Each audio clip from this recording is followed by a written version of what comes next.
Chegamos com mais um correspondente médico, o doutor Fernando Gomes já está aqui conosco. Tudo bem, doutor? Prontinho para trabalhar, Elizavec. Vamos lá. E vamos trabalhar e falar sobre um assunto que loucura, ainda reserva preconceito, ainda reserva mal entendido, ainda há quem não demonstra sensibilidade suficiente com outras pessoas. Depressão. Você já tem, aliás, você tem ou já teve depressão? Você conhece alguém que convive com a doença, que trata a doença?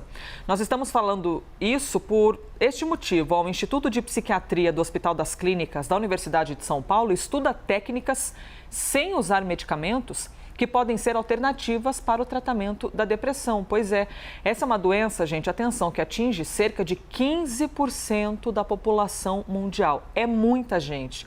E cerca de 30% dos pacientes com depressão apresentam resistência ao tratamento. Veja só, principalmente os idosos, que algumas vezes ainda sofrem os efeitos colaterais de remédios para outras enfermidades.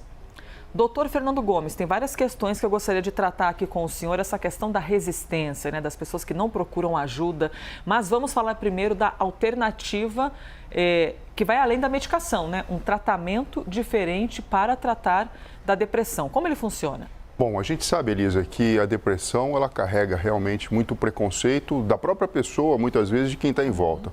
Então, o tratamento clássico, depois de reconhecido e feito o diagnóstico, envolve a psicoterapia, a utilização de medicamentos que de alguma forma vão reequilibrar neurotransmissores, como por exemplo a serotonina, a dopamina e alguns outros, mas também existe, até na própria história da medicina, a utilização da eletricidade. Então, você tem aí o papel da, por exemplo, eletroconvulsoterapia em situações bastante graves. De uma forma mais tecnológica, mais avançada, e utilizando esse princípio do magnetismo e da própria corrente elétrica, a estimulação magnética transcraniana consegue interferir no funcionamento dos neurônios. Entendendo que o cérebro é um órgão que aparentemente ele é estático, mas muita coisa acontece, tanto do ponto de vista elétrico como do ponto de vista magnético, através desse processo você consegue interferir, principalmente na região do córtex pré-frontal, que é essa porção mais anterior do nosso cérebro, que fica logo atrás aqui da testa e que tem responsabilidade envolvido processos de memória, de atenção, planejamento, de pensamentos reestrantes e de circuitos que estão envolvidos também nessa patologia. Então, através de uma bobina que faz um campo eletromagnético poderoso, esses neurônios, então, eles são influenciados e a sua própria reconexão e funcionamento normal são estimulados, para que o indivíduo, então, possa sair do estado de depressão. Doutor, como assim esse campo eletromagnético? De que maneira funcionaria? Você tem de encostar isso na testa ou só a aproximação já causa esse efeito magnético? Para trazer uma comparação aqui bem simples, eu peço que as pessoas lembrem de quando são crianças e brincam com ímãs, no qual quando você aproxima um ímã de outro ímã, ou então de outro elemento metálico, você então tem atração. Você imagina que esse campo eletromagnético, ele não é capaz de ser visto, mas a gente sabe que ele existe e ele influencia o funcionamento elétrico do cérebro. Então, através do aproximar da bobina nessa região do crânio, em pontos específicos já estudados, então os neurônios são estimulados. E esses circuitos, então, eles são convidados a, de alguma forma, se regenerarem e restabelecer um fluxo tranquilo de informação para que, então, a doença seja tratada. Então, eu falei aqui, não é só a psicoterapia, não é só o remédio, obviamente é também a mudança do estilo de vida, de trazer mais esporte para dentro da sua vida, trazer uma alimentação saudável, sono reparador, mas também a estimulação elétrica e a estimulação magnética transcraniana, um método que não é invasivo e tem uma potencialidade enorme de tratar pessoas sem os efeitos colaterais que muitos remédios apresentam. E quando a gente fala da população idosa, muitas vezes eu recebo muito paciente no consultório que toma uma verdadeira farmácia, porque conforme o tempo vai passando, passa num médico, passa num profissional, cada um acaba fazendo uma prescrição, a pessoa não se sente empoderada de retirar esses remédios, e quando você vai ver, o indivíduo está tomando tanto remédio que os próprios efeitos colaterais atrapalham, até inibem o funcionamento, por exemplo, do medicamento antidepressivo. Nessas horas, doutor, mais uma vez a gente atesta, né, o quão fantástico é o trabalho de pesquisadores. Você vê que é um grupo de pesquisadores do Instituto de Psiquiatria da USP que está tentando, de alguma maneira, encontrar mais uma ferramenta para tratar a depressão. Quem nunca teve depressão ou não tem, geralmente minimiza o cenário do outro, sabe? Ai, nossa, é corpo mole, ai, fulano tá sempre triste, é uma mania de estar sempre triste, ai, fulano que é negativo. Não é isso, a gente está falando de uma doença. E é curioso, doutor, a gente poder falar também sobre a resistência ao tratamento. Tem muita gente que diz assim, eu não sou louco, por que eu vou num psiquiatra? Psiquiatra é um lugar onde você vai tratar só loucura. Que bobeira, né? Que retrógrado esse tipo de pensamento. Como é importante a gente poder romper essa barreira, não é, doutor? Se para um remédio, para dor de cabeça, a pessoa toma um remédio, por que não pode tomar um remédio para ficar emocionalmente bem, né? Se for necessário, evidentemente. Exato. É muito mais fácil a gente olhar para o corpo físico e tratar, por exemplo, um pé quebrado ou então um braço que sofreu entorse, do que, primeiro, né, entender que existem questões que, na verdade, permeiam a saúde mental e que, se estão alteradas, elas merecem um diagnóstico e um tratamento preciso. E muito além do que isso, né? Tanto a resistência por parte dos pacientes, como também aquele paciente que ele entra num processo de tratamento, ele se entrega, mas ele não apresenta melhora, mesmo com o tratamento adequado sendo, então, estabelecido. Por isso que essas alternativas, elas vêm para enriquecer o arsenal de tratamento e muitas vezes lá na frente, quando trabalhos científicos forem feitos, até mesmo talvez inverter a ordem do que deve primeiro ser feito ou como deve ser aplicado o protocolo para repescar a pessoa. Só lembrando que a gente está no mês de Setembro Amarelo, que é o mês aí de prevenção do suicídio, e dentre as doenças neuropsiquiátricas, a depressão acaba representando uma porta de entrada para esse triste fim que a gente não quer de forma nenhuma que aconteça. Manda seu comentário para a gente, você trata a depressão, você convive com alguém que tem depressão e até de repente gostaria de saber como agir melhor, né? De que maneira oferecer uma ajuda para essa pessoa. Hashtag correspondente médico. Vai lá no Twitter, deixa sua mensagem. Eu fiz a pergunta aqui, doutor, sobre depressão, para ver o que as pessoas comentariam, para a gente poder falar um pouquinho mais sobre isso. Por exemplo, a Lu Penha disse que teve depressão na gestação e no pós-parto, e ainda está em tratamento, e que foi difícil tratar na gestação e poucas pessoas falam sobre isso.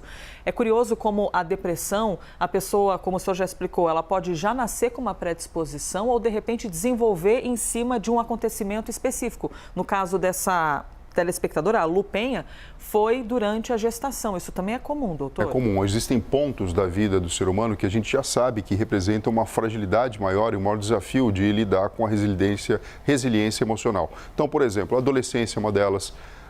O processo do envelhecimento, no qual a autonomia acaba entrando na jogada, é outra delas. Quando a mulher tem filho, quando existe, por exemplo, uma falência, quando existe um divórcio, quando existe a morte de um ente querido, são momentos em que a parte emocional da pessoa acaba sendo estressada ao extremo e que, se existe, na verdade, uma predisposição genética, pode representar um ponto de entrada e de manifestação clínica da doença, Elisa. Mais um comentário que chegou aqui, o Daniel, dizendo: a minha esposa teve, o tratamento é longo para a depressão, depende de muita terapia e, mais que tudo, a compreensão das pessoas do seu convívio familiar. Doutor, é comum que uma pessoa, às vezes, deixe de procurar ajuda porque as pessoas que estão em volta ficam falando que imagina que vai tomar remédio para isso, mas que bobeira. E aí esse ser humano passa uma vida inteira, muitas vezes infeliz, tendo angústias que não entende de onde vem, justamente porque não tem apoio de quem ama em volta dela para dizer, vai procurar um tratamento. Sim, a gente precisa entender que tudo requer tempo. O cérebro humano ele é plástico. Plástico no sentido de que, se eu estimulo, através da neuroplasticidade, eu consigo mudar o seu padrão de funcionamento. Por exemplo, o indivíduo que começa a tomar um antidepressivo, os efeitos iniciais começam a ser observados por volta da 3ª a 4ª semana de utilização ininterrupta do medicamento. A gente sabe que a atividade física impacta na melhora do quadro clínico em resposta ao medicamento. Agora, não é tomar 1 mês de remédio ou 12 meses de remédio. Muitas vezes são 6 meses, 2 anos ou tempo mais prolongado necessário para você reequilibrar o seu funcionamento mental, os neurotransmissores e circuitos neurais e principalmente para criar uma memória de saúde dentro desse cérebro. Então a gente sabe que a terapia, como ela envolve muito a parte cognitiva e o entendimento, ela funciona, se a gente pudesse ver o que está acontecendo no cérebro, ela funciona de fora para dentro, do córtex cerebral para dentro. O medicamento acaba tendo uma atuação até mesmo mais de dentro para fora. Por isso que, quando você consegue fazer a associação e a entrega do paciente, da própria família para a terapia, você consegue ter um sucesso muito maior. Que importante a gente falar sobre esse assunto aqui, não é, doutor? Para a gente tirar um pouco do preconceito. Eu vou para o próximo tema, mas só quero deixar registrado aqui, ó. Segundo o IBGE, a depressão atinge 13% da população brasileira que tem entre 60 e 64 anos. E mais, atenção, gente, durante a pandemia, de acordo com o Datafolha, jovens entre 16 e 24 anos foram os que mais relataram sintomas de depressão e ansiedade. Entre eles, as mulheres foram as que mais relataram problemas emocionais. Por isso que não é bobeira, e é o tipo de assunto que a gente tem de trazer e compartilhar com vocês o máximo de informações. Por isso, quer deixar o seu relato, a sua pergunta, a sua dúvida? Hashtag correspondente médico, viu? Porque a gente pode voltar nesse assunto nas próximas edições aqui do quadro. Mas vamos em frente, porque aqui a gente tem de trazer mais temas, doutor. A gente vai falar agora sobre uma doença que pode ser confundida com Alzheimer e Parkinson. É a hidrocefalia de pressão normal. Nome difícil, né? Ainda bem que a gente tem o Dr. Fernando Gomes aqui para explicar para a gente. E eu já vou adiantar um pouquinho da teoria. É um tipo de demência que aparece em homens e mulheres a partir dos 65 anos. De acordo com o Ministério da Saúde, no Brasil, mais de 1 milhão de pessoas vivem com algum tipo de demência. E 100 mil novos casos são diagnosticados por ano. Doutor Fernando Gomes, vamos traduzir esse nome difícil, então. Hidrocefalia de pressão normal.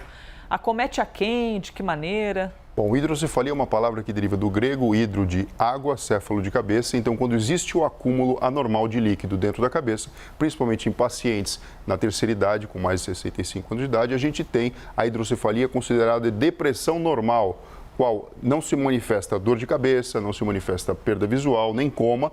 Por outro lado, o paciente apresenta sinais que são muito claros e típicos e comuns a outras doenças neurológicas degenerativas, como, por exemplo, a apraxia de Marcia, que é uma dificuldade lenta e progressiva do indivíduo caminhar, que se não for tratado, ele vai precisar passar a usar uma bengala, depois um andador e, por fim, cadeira de rodas.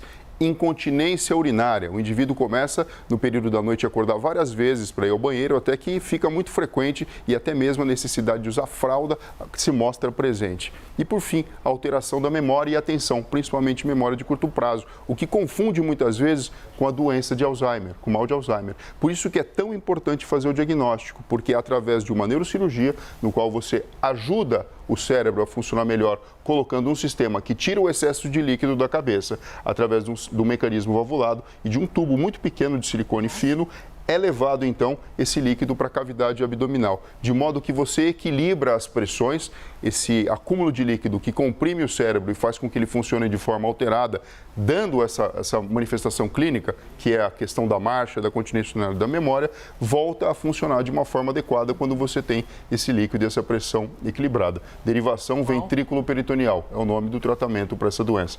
Qual que é o problema, Elisa? Muitas vezes esse diagnóstico não é feito. Como a doença de Alzheimer é muito prevalente, cerca de 50% dos casos de Alzheimer realmente representam aí 50% dos casos de demência são causados por Alzheimer. Muitas vezes o indivíduo ele tem o diagnóstico escondido aqui. Ele pode ter até mesmo a coexistência da doença ou então se faz, na verdade, uma investigação não tão completa e o indivíduo perde a chance de ter seu tratamento e voltar a ter um estilo de vida absolutamente normal. Doutor Fernando, bom, depois dessa aula aqui, eu fiquei na vontade de fazer várias perguntas. A primeira é, a gente está falando então de uma, posso chamar de doença ou um mal? É uma doença que foi descrita por um neurocirurgião colombiano, Salomão Hakim, aqui da América Latina, na década de 60, e a gente tem um grupo de pesquisa específico disso no Hospital das Clínicas. Então é uma doença que os sintomas se parecem com outros males que são mais comuns. E está aí o motivo de muitas vezes não haver o diagnóstico. Então a pessoa pode até piorar com essa doença, achando que está, na verdade, com Alzheimer, que está com Parkinson, quando, na verdade, é a hidrocefalia de pressão normal. É comum, então, que o diagnóstico não seja lá tão eficaz, justamente por se confundir. Sim, é muito comum e muitas vezes o paciente passa várias vezes por vários serviços, por vários médicos, até que seja feita a suspeita diagnóstica, seja feita uma tomografia, uma ressonância, ou até mesmo um TAP teste, que é um teste preditivo, Elisa. É retirado o líquido da espinha e você verifica temporariamente como esse paciente ficaria se o líquido tivesse normal. E você observa em questão de minutos, 1 ou 2 horas, o indivíduo voltando a andar normal, a controlar a urina, a ter sua memória restabelecida. E é lógico, como o tratamento definitivo não está feito, o indivíduo volta a piorar. É uma doença que não mata, mas ela vai minando a vida da pessoa lenta e progressivamente. Por isso que é tão importante a gente falar sobre os países do norte da Europa, o Japão, lugares onde existe uma grande longevidade. Existem, enfim, grupos de trabalho a todo momento tentando diagnosticar e tratar esse tipo de paciente, porque a gente sabe que o Alzheimer não tem cura, mas a hidrocefalia de pressão normal tem tratamento com uma taxa de sucesso muito grande. Muito bem, doutor Fernando Gomes, olha, o nosso tempo acabou, eu vou encerrar fazendo uma pergunta. Quando a gente fala de demência ou quaisquer doenças que estejam relacionadas com a demência, muita gente primeiro fica preocupada, fica apavorada, pensando, minha nossa, como é que eu posso me prevenir?